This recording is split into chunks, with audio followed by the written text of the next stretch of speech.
All right, guys, hopefully you can hear me. We're going to do a quick recap of the boxing Muay Thai workout that we were supposed to work on at 11:15. Unfortunately, there's some issues with the laptop. I got it fixed. It was just something in the settings. For whatever reason, my laptop decided that it had to use a different microphone or different setting or something. I don't know. I tried all of them and finally found one that worked. So hopefully you guys hear this clearly. And I'm just going to do a fast recap of the workout. You guys can practice it on your own.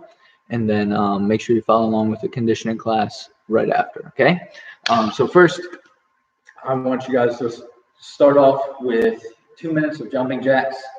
Then I want 10 push-ups, 10 sit-ups, 10 squats, okay? Just to get warmed up, just to get going. After you're done that warm-up, grab yourself a quick drink, stretch out a little bit.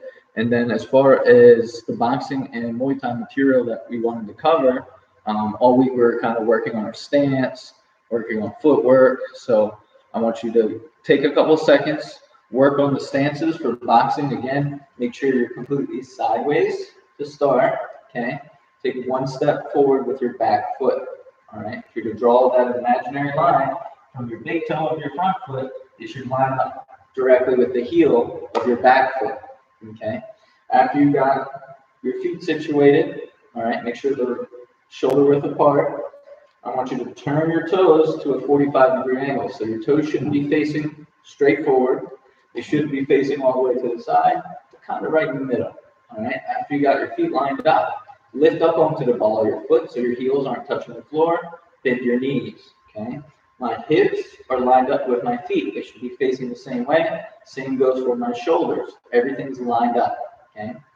Now, rear hand, tight fist. Remember, thumb on the outside, never on the inside. Sits right here on my jaw. My elbow and shoulder are relaxed. They're not tense, so that way I'm not exposing my body to get punched or kicked. Same goes for the lead arm, but instead of touching my face, I let the lead arm float in between my nose and my target. This will block up the whole center area and make it harder for your opponent to hit you straight down the line with a jab or with a cross. Okay. Now, this is your boxing stance here. Okay. Now, for the Thai stance, you start with your feet together. Okay. You're going to take your back foot and you're going to turn it to the side. So your feet almost look like an L, right? So that's step one. Step two, lift up onto your big toe and turn your toes facing forward again. That's step two. Step three, you turn your heel again and make your toes point out to the side. And then step four, or I like to call it step 3.5 because you won't turn it all the way. You just turn that back foot to a 45-degree angle. Okay. So for the Thai stance, or kicking stance, our front foot faces forward, our back foot faces diagonal. Okay. Same thing, you're going to bend the knees just slightly, lift up onto the ball of your foot, keep your heels off the ground. But you'll notice for this stance, your hips are going to be more facing towards the front foot.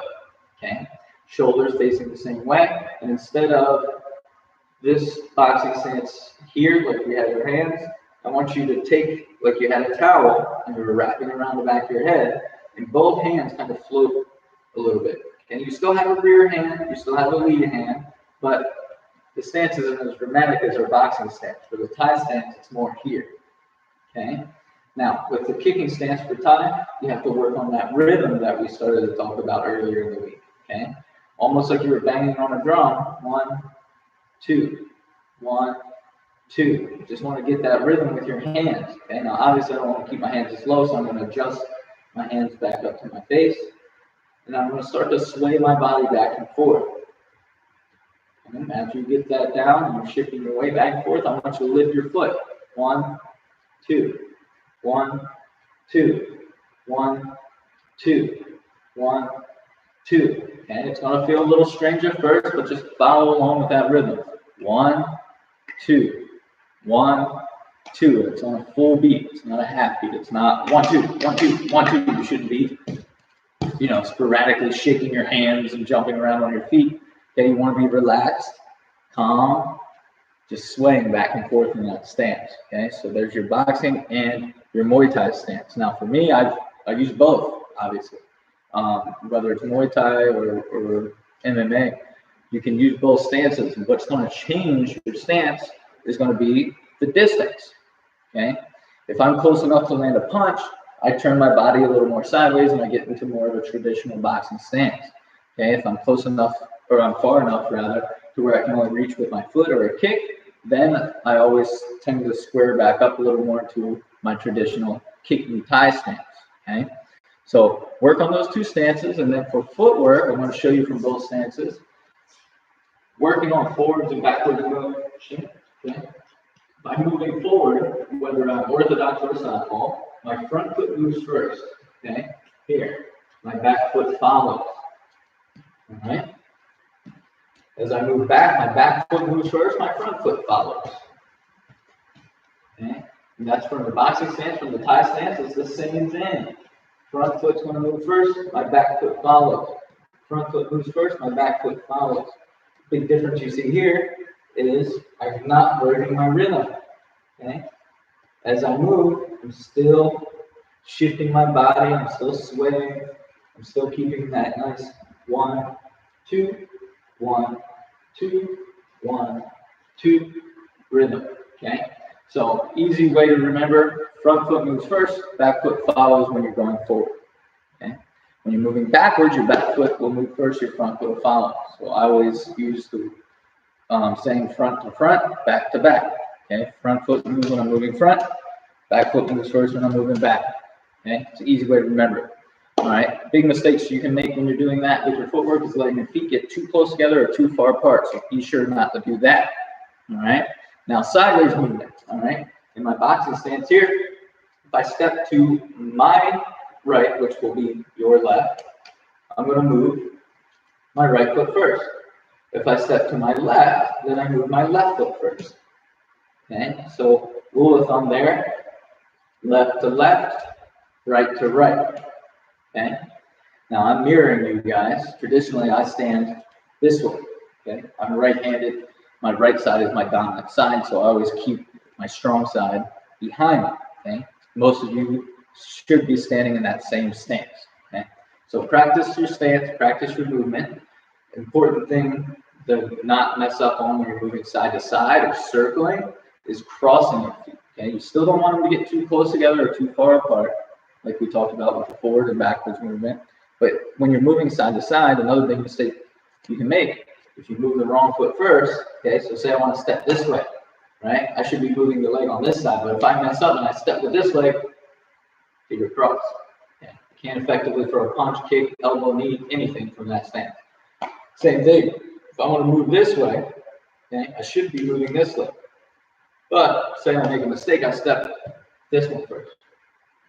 My feet are crossed. Okay, so just take your time, work on moving side to side, okay, without crossing your feet. You go from the boxing stance, from the tie stance, same thing. Just make sure you keep that rhythm. Don't let your feet get too close together, too far apart, or cross your legs. Okay, so work on that stances, work on that footwork. As far as our combination drills go, I want you to work on doubling up the lead hand. Okay, that's what we've been working on in boxing pretty much all week, and I wanted to add that into our Muay Thai as well. So doubling up the lead hand, your options for boxing. Okay, from my boxing stance, I can go jab, jab. Okay, I can go jab, lead hook. I can go jab, lead uppercut, or I can go jab, hook to the body with the lead on. Okay, now after you practice those 4 different motions, you can start adding the rear hand behind it. So we're doubling up on the lead hand to try to set up the big punch behind. Okay, so I'm just going to do this one with a cross, but I can go jab, jab, cross. Okay, jab, lead hook, cross. Jab, lead uppercut, cross. Or jab, hook to the body, cross. Okay, now for boxing, we're going to replace that cross with the rear uppercut. You can replace it with the rear hook. Okay, and you can also change your target, right? You can jab high, low. You can throw your hooks to the head, to the body. A lot of different ways you can tweak that combination and come up with a lot of different variations to throw it. Okay, so that's for your boxing. For Muay Thai, okay, you can still work the same thing. You can double up the jab from our Thai stance. You can jab, hook, or a wide slap. right? I could go jab, lead uppercut, okay, or like the tie uppercut. We can stretch it out a little bit. We can go jab, body shot. We can go jab, lead elbow, okay?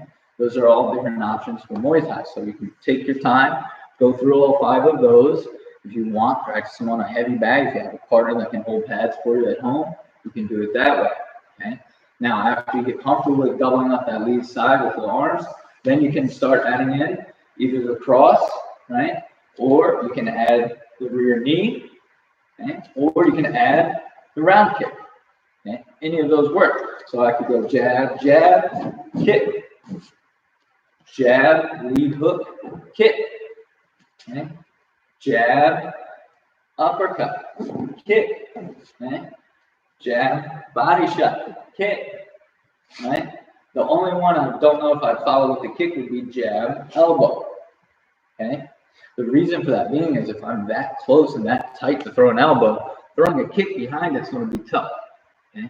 The only way that would work is if I go to throw the elbow and my opponent does what?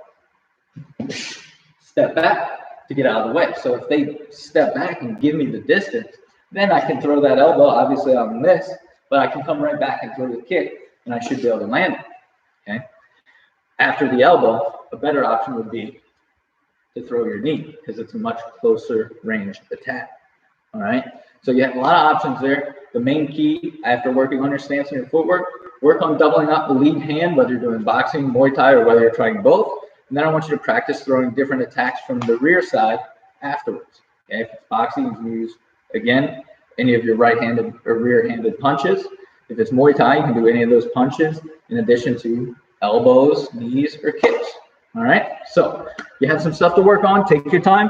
Don't forget the essential technique of the week and essential combination of the week is on the page. All you have to do is load that. Check it out, practice it, send me the video. I had a couple videos sent in earlier. They were really good, so I'm going to check those out. I'm going to make sure I get feedback back to those students that message me and send me the videos. And remember, whoever I think did it best wins a free prize. So check those out. Make sure you tune in to the conditioning class now if you're on this one. Come back later, watch this video again.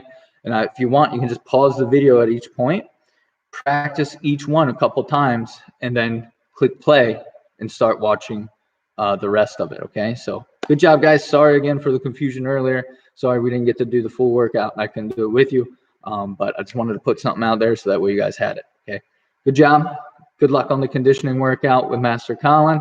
And don't forget, Twitch stream is today at 4, and my mom will have a live Zumba class on Facebook Live at 4:30. All right, have a great weekend, and I will see you guys Monday.